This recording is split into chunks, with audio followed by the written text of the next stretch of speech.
اللہ تعالیٰ نے اپنے محبوب کو اختیار دیا یا تو وہ بحرین کی جانب ہجرت کر جائیں اور یا مدینۃ المنورہ کی جانب ہجرت کر جائیں، تو حضور نے مدینۃ المنورہ کو ہجرت گاہ کے لیے پسند کیا۔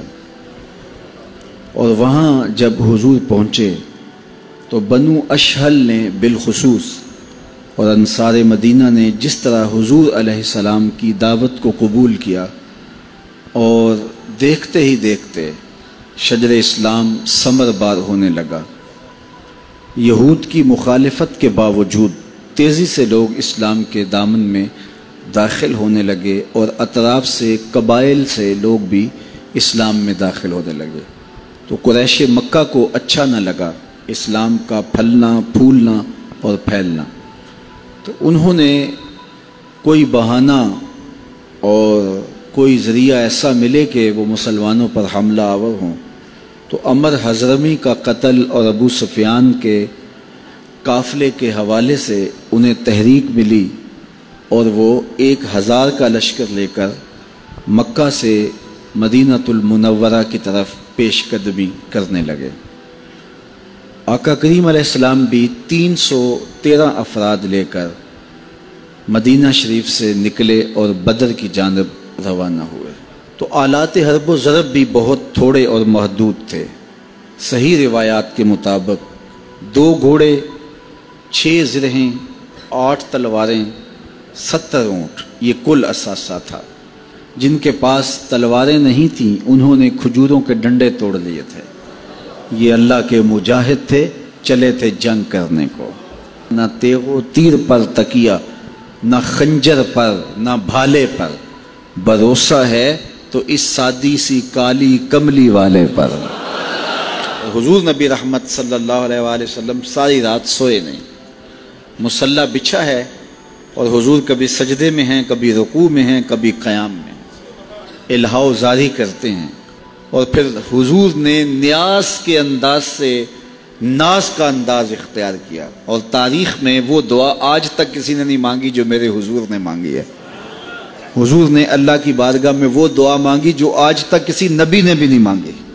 حضور نے 313 کی طرف اشارہ کرتے ہوئے کہا، اللہم ان تہلک ہذہ العصابہ لن تعبد فی الارض ابدا۔ مالک میں نہیں کہتا ان 313 کو بچا لے، لیکن اگر یہ نہ رہے تو قیامت تک تجھے بھی رب کوئی نہیں کہے گا۔ یہ ناز والی دعا تھی حضور کی، اللہ اکبر۔ اور پھر حضور ساری رات یوں الہاء زاری کرتے رہے۔ اچانک حضور کے چہرے پہ مسرت کے آثار آئے، اور حضور نے فرمایا، اے ابو بکر مبارک کو، یہ جبریل امین اللہ کی مدد لے کر آ گئے۔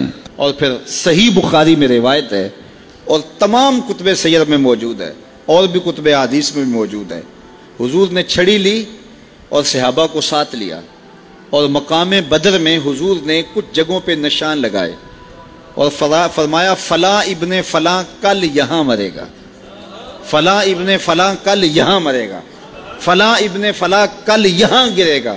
حضور نے 70 نشان لگائے۔ کتنے نشان لگائے؟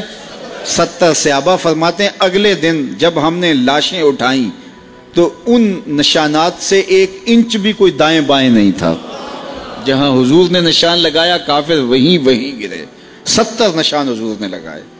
اللہ اکبر، اللہ کی مدد آ گئی۔ اللہ تعالیٰ نے مسلمانوں کو وہ فتح عطا فرمائی کہ میرا رب بھی کہتا ہے وَلَقَدْ نَصَرَكُمُ اللَّهُ بِبَدْرٍ وَأَنْتُمْ أَذِلَّةٌ۔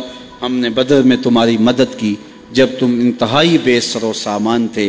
اللہ تعالیٰ حضور نبی رحمت صلی اللہ علیہ وآلہ وسلم کی فتوحات کا صدقہ اس امت کو ہر میدان میں پھر فتوحات نصیب فرمائے، اور عظمتوں کے جھنڈے اور رفتوں کے پھریرے پھر لہرائیں، اور بدر کی وہ یادیں تازہ ہوں۔ انشاءاللہ وہ وقت آنے والا ہے کہ پوری دنیا کے اوپر جھنڈا میرے حضور کا ہی ہوگا۔ فضائے بدر پیدا کر فرشتے تیری نصرت کو، اتر جا آئیں گے گردوں سے قطار اندر، قطار اب بھی وہی مناظر ظاہر ہوں گے۔ حضور کے نام پہ سب کچھ قربان کرنے کا جذبہ سیکھ لو، کی محمد سے وفا تو نے تو ہم تیرے ہیں، یہ جہاں چیز ہے کیا لوح و قلم تیرے۔